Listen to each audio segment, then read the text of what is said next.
Salam Bapak Ibu yang dikasih oleh Tuhan, jemaat GTJ Tawangrejo dimanapun berada.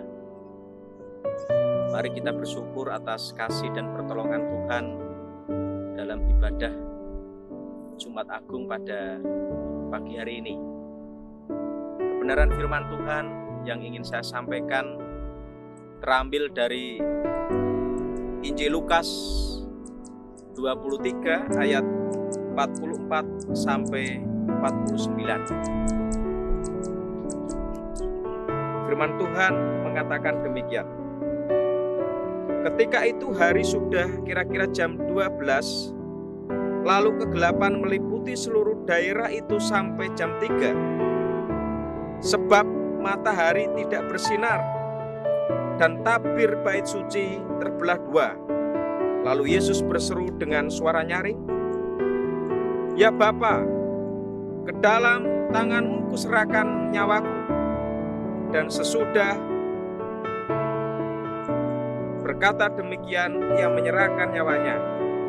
Ketika kepala pasukan melihat apa yang terjadi, ia memuliakan Allah, katanya, "Sungguh, orang ini adalah orang benar."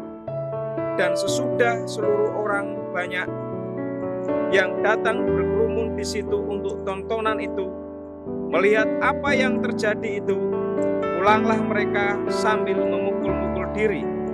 Semua orang yang mengenal Yesus dari dekat, termasuk perempuan-perempuan yang mengikuti Dia dari Galilea, berdiri jauh-jauh dan melihat semuanya itu. Bapak, Ibu, dan Saudara yang dikasihi oleh Tuhan, Jumat Agung merupakan peristiwa puncak akan karya penebusan oleh darah Tuhan Yesus Kristus, di mana Jumat Agung tersebut Tuhan Yesus mati di atas kayu salib untuk menebus dosa-dosa manusia.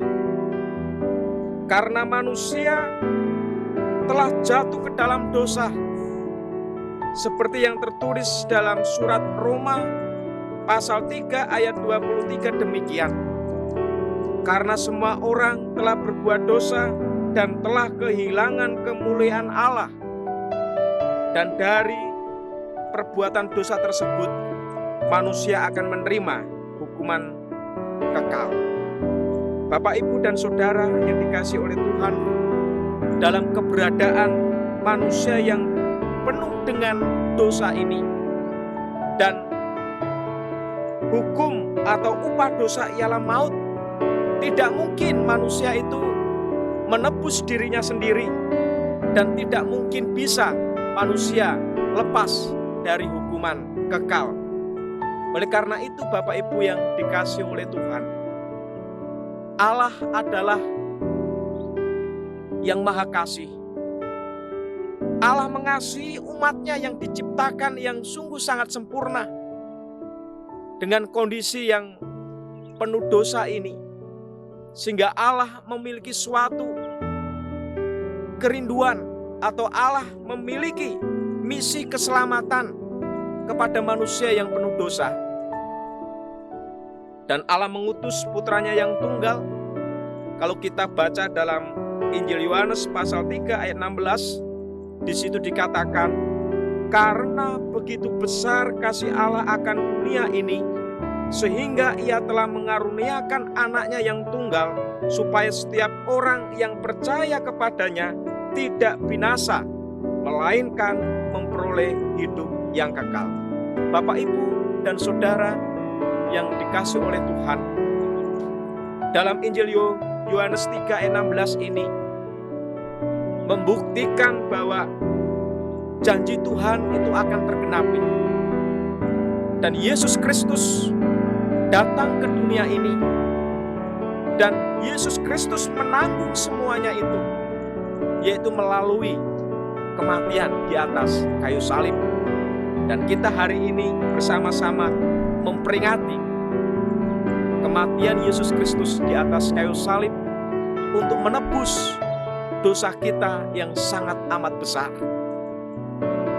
Bapak, Ibu, Mari kita melihat dari kematian Tuhan Yesus Kristus di atas kayu salib. Ada keajaiban yang terjadi. Dan itu membuktikan bahwa Yesus Kristus yang mati di atas kayu salib bukanlah manusia biasa, tetapi Dia adalah Allah, Putra Allah yang diutus oleh Allah untuk membebaskan kita dari hukuman maut. Keajaiban yang pertama yaitu kuasa kegelapan telah dikalahkan. Ibu bapak yang saya kasih, dalam ayat yang ke-44 di situ dikatakan, ketika itu hari sudah kira-kira jam 12, lalu kegelapan meliputi seluruh daerah itu sampai jam 3. Keajaiban yang pertama ini menceritakan bahwa memang ketika Tuhan Yesus mati di atas kayu salib, terjadi suatu kegelapan. Padahal waktu itu baru jam 12, tetapi terjadi kegelapan meliputi daerah di mana Tuhan Yesus disalibkan. Bapak, Ibu, dan saudara yang dikasihi dalam nama Tuhan Yesus Kristus, kegelapan ini menggambarkan bahwa memang iblis tidak selamanya, dan dosa itu tidak selamanya menguasai hidup manusia. Meskipun hanya 3 jam, tapi itu tidak selamanya. Setelah 3 jam, kegelapan itu sirna. Dan dapat dibuktikan bahwa kematian Yesus hanya 3 hari. Dan hari Minggu, Tuhan Yesus bangkit. Ini membuktikan bahwa kegelapan dosa sudah sirna. Kegelapan sudah tidak meliputi hidup manusia lagi. Dengan kematian Yesus Kristus, hidup kita sudah mengalami pemulihan yang dari Tuhan. Hidup kita tidak lagi dibelenggu oleh dosa. Hidup kita tidak lagi dibelenggu oleh maut. Tetapi kita sudah memiliki pengharapan kembali di dalam Kristus Yesus. Mari Bapak, Ibu, dan saudara yang dikasihi oleh Tuhan, kalau kita bisa memahami dan mengerti bahwa pengorbanan Kristus di atas kayu salib sungguh sangat mahal, maka kita harus hidup dalam kebenaran Kristus. Jangan lagi kegelapan itu meliputi hidup kita, merusak akal pikiran kita, merusak tingkah laku kita, sehingga kita tidak memperoleh hidup kekal kelak. Lalu yang kedua, keajaiban yang kedua yang terjadi ketika kematian Yesus Kristus terjadi, yaitu hubungan antara manusia dengan Allah dipulihkan. Itu bisa kita lihat di dalam ayat yang ke-45. Sebab matahari tidak bersinar dan tabir bait suci terbelah 2. Lalu Yesus berseru dengan suara nyaring, "Ya Aba, ke dalam tanganmu kuserahkan nyawaku." Dan sesudah berkata demikian, Ia menyerahkan nyawanya. Bapak, Ibu, dan saudara, melalui kematian Yesus Kristus ini, yang dulunya hubungan manusia dengan Allah terpisah, yang dulunya hubungan manusia dengan Allah tidak harmonis, ada tembok yang menyekat, tetapi melalui kematian Kristus Yesus, tembok itu sudah hancur, penyekat itu sudah hancur, sehingga hubungan manusia dengan Allah kembali dipulihkan.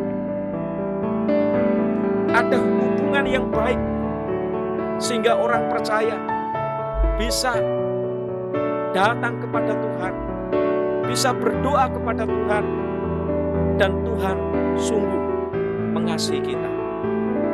Ibu bapak yang saya kasih dalam nama Tuhan Yesus Kristus, mari kita selalu dekat dengan Tuhan, karena sudah tidak ada lagi tembok yang menghalang-halangi kita untuk kita datang kepada Tuhan.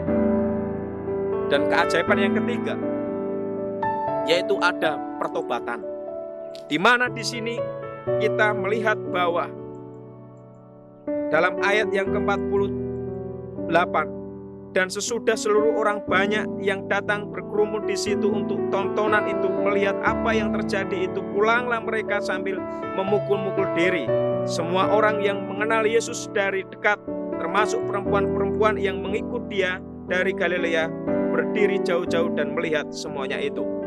Kepala pasukan itu melihat bahwa Yesus yang dia salib adalah orang benar. Meskipun dalam pemerintahan Romawi, Bapak Ibu, orang yang disalib adalah orang yang melakukan kejahatan yang besar.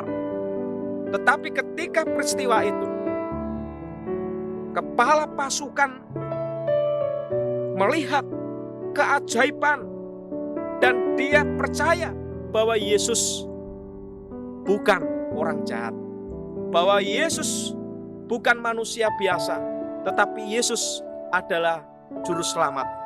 Yesus adalah Allah, sehingga dirinya percaya.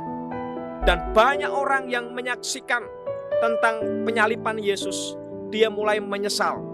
Dia mulai meratapi apa yang telah dilakukannya, sehingga dia pulang dengan memukul-mukul dadanya. Oleh karena itu, Ibu Bapak yang dikasihi Tuhan, mari kita mengalami pertobatan yang sungguh-sungguh. Karena Kristus sudah mati untuk kita, karena Yesus sudah menebus kita.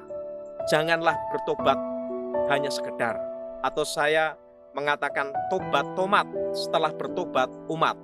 Tetapi mari kita bertobat dalam hati dan kita wujudkan dengan sikap hidup sehari-hari. Kiranya kebenaran firman Tuhan ini dalam ibadah Jumat Agung ini memberikan kekuatan dan mengingatkan kita kembali untuk kita tetap hidup dalam kebenaran Tuhan Yesus Kristus. Kiranya Tuhan memberkati kita. Shalom.